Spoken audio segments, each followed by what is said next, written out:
Sepenggal keelokan Nusantara ada di Pulau Seram, Provinsi Maluku.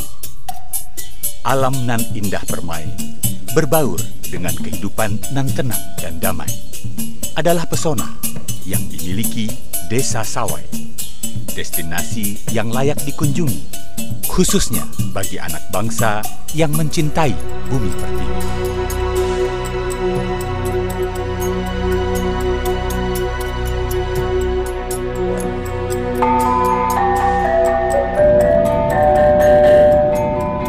Beragam moda transportasi diperlukan untuk menuju Desa Sawai yang terletak di Teluk Sawai, Kecamatan Seram Utara, Kabupaten Maluku Tengah.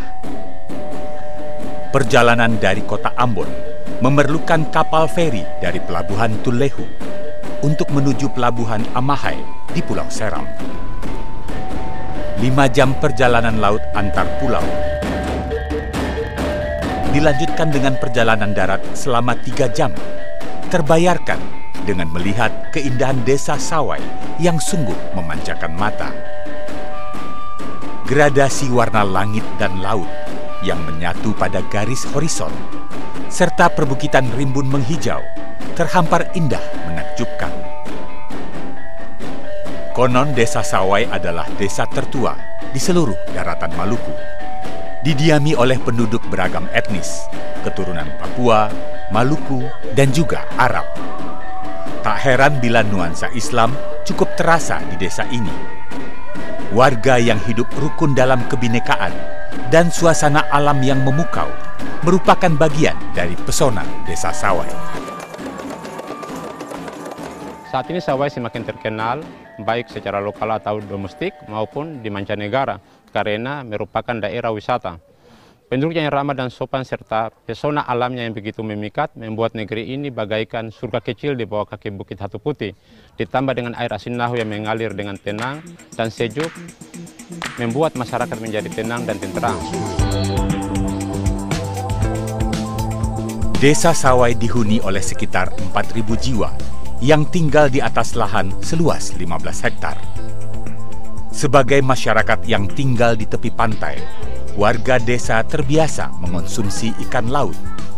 Salah satu yang menjadi kegemaran adalah ikan bubara, sejenis ikan kue yang banyak disukai masyarakat di kawasan timur Indonesia.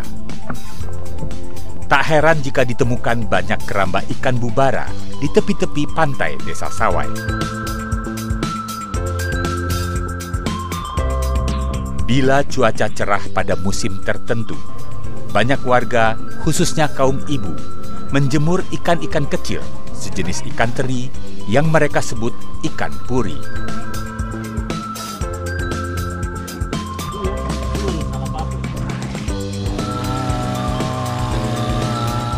Sebagian masyarakat yang lain melakukan kegiatan berupa tradisi warisan leluhur, yaitu mengolah sagu. Tradisi yang kental nilai sosial ini masih dilakukan turun-temurun hingga kini. Tahap demi tahap mengolah batang rumbia atau batang pohon sagu menjadi tepung sagu kerap dilakukan di tepi Sungai Salawai di pinggir Desa Sawai.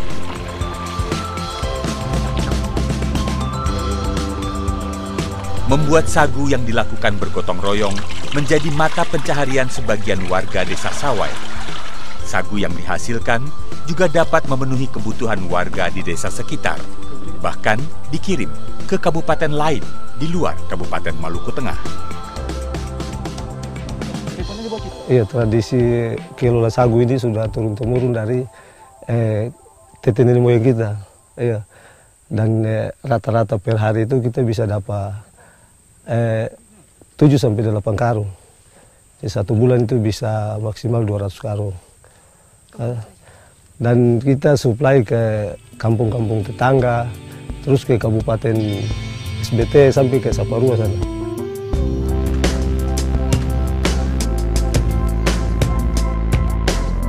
Bila sore menjelang, banyak warga Desa Sawai melakukan kegiatan di Sungai Asinahu yang seolah membelah desa, mengalir di antara pemukiman warga yang saling dekat seperti tak berjarak. Air Sungai Asinahu yang bersih dan jernih dimanfaatkan warga untuk mandi dan mencuci, Anak-anak desa Sawai berenang riang gembira, seumpama berada dalam kolam renang alam yang menyenangkan.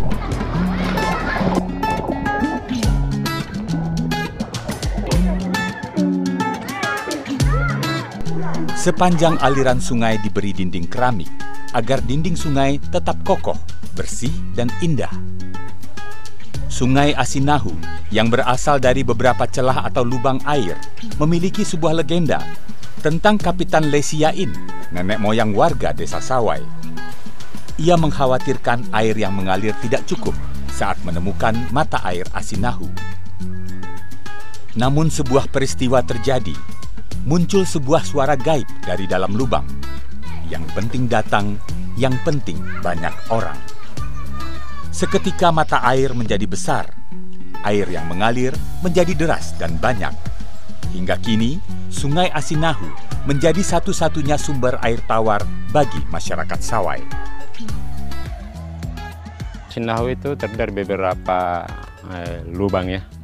Nah, di situ ada, di lubang itu ada masing-masing marga itu punya itu lubang-lubangnya itu yang, dan Asinahu itu awalnya itu kecil saja dan lama-lama itu setelah suatu kejadian maka lama-lama menjadi besar, Bu.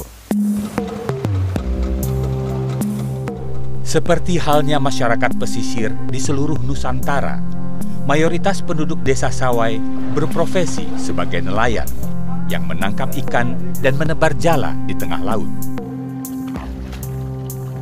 Namun ada juga nelayan yang menangkap ikan dengan kalawai, sejenis tombak tanpa umpan. Tradisi menangkap ikan dengan kalawai ini disebut balobe, dilaksanakan malam hari dengan peralatan sederhana dan penerangan seadanya.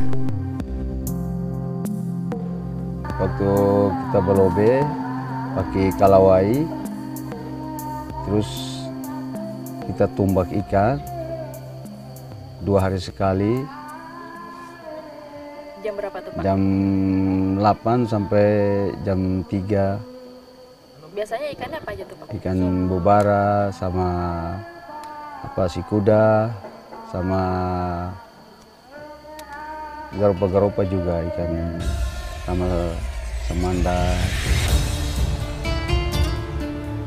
Kehidupan masyarakat desa Sawai adalah bagian dari keindahan dan pesona yang dimiliki salah satu teluk di Pulau Seram.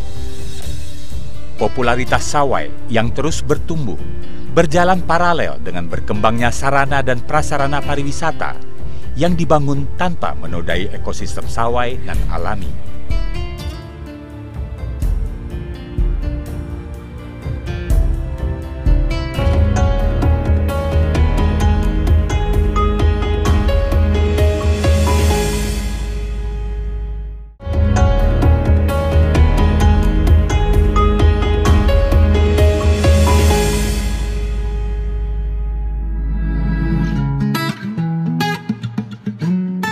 Pesona desa Sawai, selain ragam cerita kehidupan masyarakat, juga terhampar keelokan tepi laut Teluk Sawai yang layak dicatat sebagai salah satu penyumbang keindahan di bagian timur Indonesia. Eksotisme alam laut yang menjorok ke darat, menghadirkan semilir angin yang membuat riak laut hanya berupa gelombang yang mengalun lembut dan tenang. Pesona desa Sawai adalah magnet wisata alam yang lengkap dan bervariasi, sebab terletak di tepi hutan konservasi Taman Nasional Manusela. Desa ini terletak di kaki perbukitan yang memiliki lintasan pendakian, serta dinding kars yang terjal. Desa Sawai memiliki segala rupa kekayaan alam. Untuk para wisatanya itu kita punya kekayaan alam yang begitu mempesona, Bu, ya.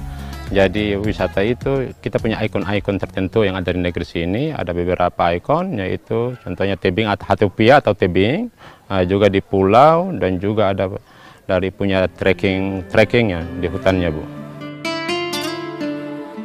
Perairan teluk yang jernih dan tenang, laksana kolam raksasa yang menggoda siapa saja untuk bermain air di sana. Dari permukaan air yang bening, terlihat ikan-ikan kecil yang bergerak lincah di sela-sela karang dan bebatuan. Keindahan ini bertambah menyenangkan ketika di bawah permukaan laut terhampar pesona yang menakjubkan. Terumbu karang beragam bentuk, serta liuk dan lekuk ganggang laut adalah keceriaan kehidupan bawah laut yang mengundang siapa saja untuk berwisata, menikmati pesona alam ciptaan Yang Maha Esa.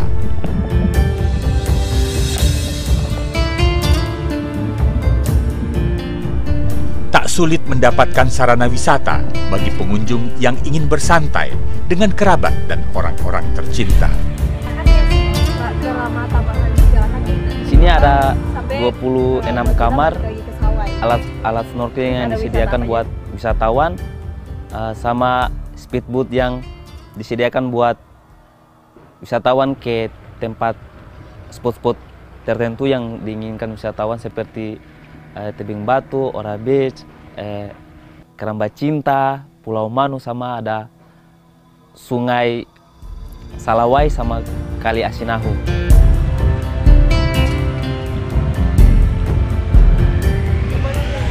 10 menit saja dari tepi desa Sawai, dengan menggunakan perahu bermotor, terdapat potongan keindahan lain berupa tebing tinggi yang tegak menjulang begitu gagah menawan. Tebing batu kars yang terbentuk selama ribuan tahun, seolah membingkai desa Sawai. Hatusupun, demikian masyarakat menamai tebing ini. Pesona lain terdapat di kaki tebing Hatusupun. Pengunjung atau wisatawan bisa menjelajah gua yang merekah di pinggir tebing, berjalan menapaki pasir putih dan halus. Penyelaman dangkal atau snorkeling juga dapat dilakukan untuk menyaksikan keindahan bawah laut. Wilayah ini termasuk bagian dari pengawasan Taman Nasional Manusela. Beberapa tempat yang menjadi ikon kita untuk wisata yaitu adalah di Sawai. Sawai dengan tebing-tebing pantainya yang terkenal ke mancanegara seperti Pantai Ora. Kemudian puncak Gunung Binaya yang menjadi salah satu dari 7 Summit Indonesia. Salah satu dari 7 puncak tertinggi di Indonesia.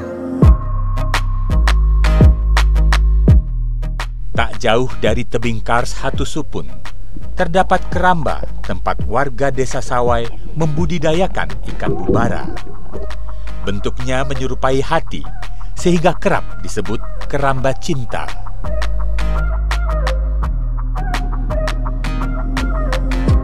Disinilah banyak pasangan wisatawan dan keluarga pengunjung mengabadikan kebersamaan sambil menanti langit berubah warna ketika senja mulai menyapa. Desa Sawai dan segala pesona yang ada di sekitarnya adalah anugerah semesta yang harus dijaga.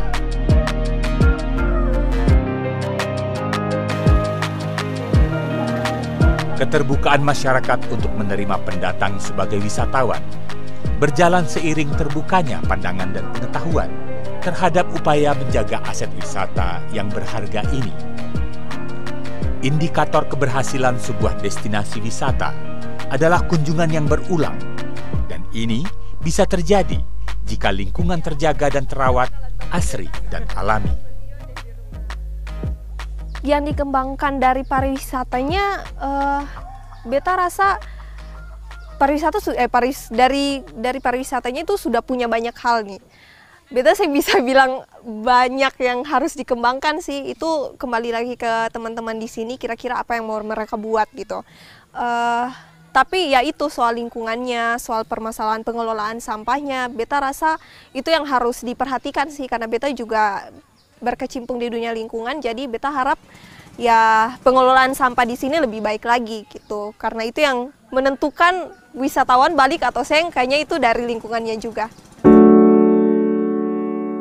Keindahan desa Sawai tak hanya keunikan dan keramahan penduduk serta panorama alam laut yang penuh pesona.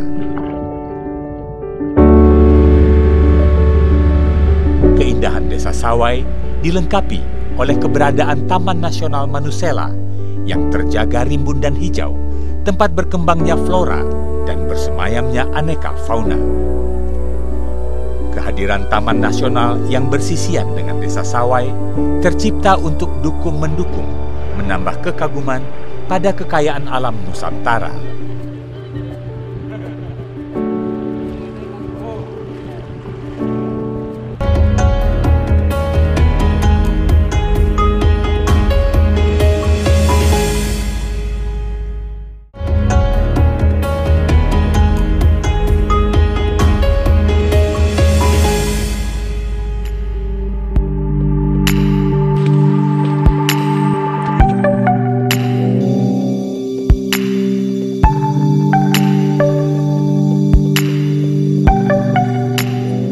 Menilik Desa Sawai tak cukup bila hanya menikmati pesona tepi pantai dan keindahan alam laut semata.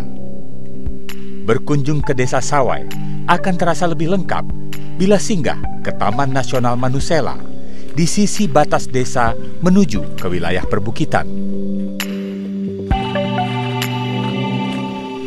Alam pegunungan dan hutan tropis yang asri alami merupakan rumah bagi 196 spesies burung, di mana 14 jenis diantaranya adalah burung endemik yang habitat aslinya ada di kawasan ini. Seperti burung nuri, kakak tua seram, dan kasturi ternate. Ditambah beraneka ragam flora yang tumbuh subur di lahan seluas 189.000 hektar adalah daya tarik yang tak kalah pesonanya. Kemudian kita juga punya keanekaragaman flora fauna yang eksotik, unik, endemik kita bilang ya, yang cuma ada di Seram, terutama burung-burung. Nah ini yang menjadi daya tarik ekowisatawan dari mancanegara. Jadi banyak ekowisatawan mancanegara datang ke sini hanya untuk melihat burung.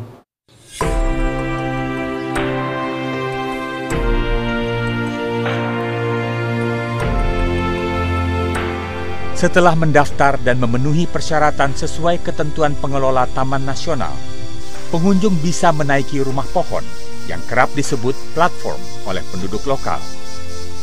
Lokasinya masuk hingga ke jantung Taman Nasional Manusela, usai berjalan menanjak sejauh 200 meter. Pohon yang kokoh menjulang setinggi 75 meter, sejatinya adalah tempat untuk memantau burung. Dibutuhkan 8 orang untuk menggeret 1 orang dewasa agar bisa sampai di rumah pohon. Namun usaha ini sungguh membuahkan rasa takjub yang tak terkira.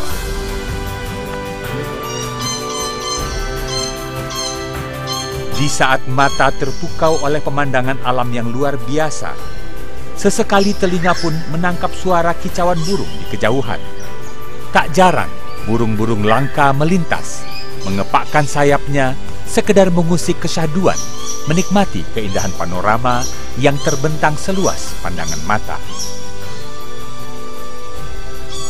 Terbukanya kesempatan yang diberikan oleh pengelola Taman Nasional Manusela membuat kegiatan berkunjung ke platform menjadi upaya pemberdayaan ekonomi masyarakat melalui kegiatan ekowisata. Membantu pengunjung atau wisatawan naik dan turun platform, serta menjadi pemandu wisata di Taman Nasional Manusela telah mengalihkan kegiatan ilegal masyarakat yang dulu kerap menangkap dan menjual satwa langka demi ekonomi keluarga.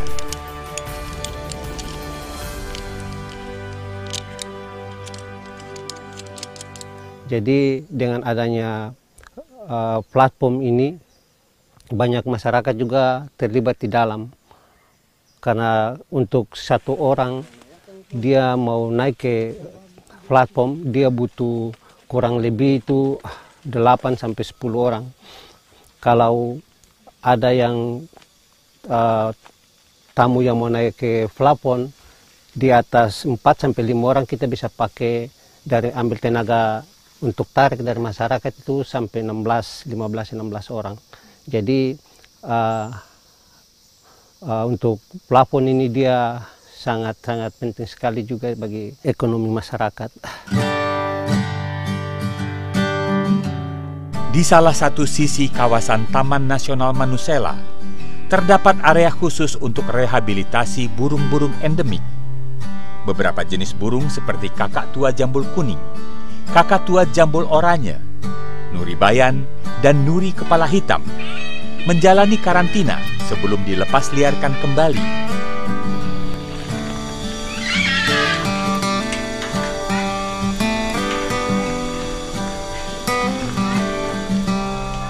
Karantina ini bertujuan untuk memastikan kondisi fisik dan kesehatan burung sembari dikenalkan dengan habitat mereka yang sebenarnya.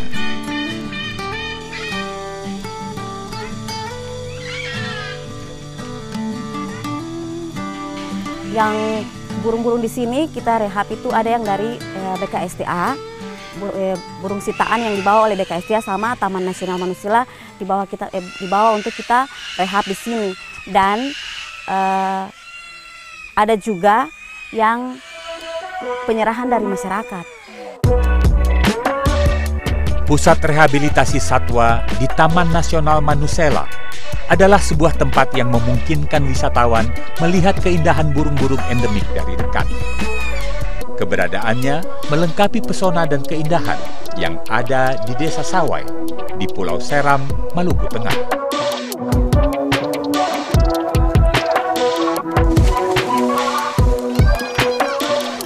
Menilik Desa Sawai adalah menikmati sebuah keindahan yang lengkap. Panorama alam, flora dan fauna, baik yang di daratan maupun yang tumbuh dan berkembang di lautan, serta kehidupan masyarakat yang bersahaja adalah daya tarik utama untuk menjadi daerah tujuan wisata. Karena sebelum saya berwisata ke sini kan googling dulu. Nah, terus saya cari-cari kira-kira pulau yang masih ada masyarakat lokalnya di sini, dan di sekitar sini kan yang ada masyarakat lokalnya memang di Desa Sawai ini. So saya kenapa pilih Desa Sawai, karena saya memang pengen berwisata sambil hidup dengan masyarakat lokal gitu. Saya lihat di sini bagus sekali, maksudnya ke kampung terapung, desa terapung, alamnya juga indah, dan ada beberapa banyak hal lain, auranya juga bagus, aura itu kan tidak bisa dibuat-buat ya. Potensi alam dan kehidupan masyarakat Desa Sawai berpadu dengan kekayaan tak ternilai di Taman Nasional Manusela memang menarik untuk didatangi. Hal terpenting lain yang tak bisa dilupakan adalah upaya untuk merawat potensi ini agar senantiasa terjaga serta mengundang siapa saja untuk berwisata. Sepenggal keelokan Nusantara di Desa Sawai adalah pesona yang menggambarkan betapa kayanya negeri ini, Indonesia.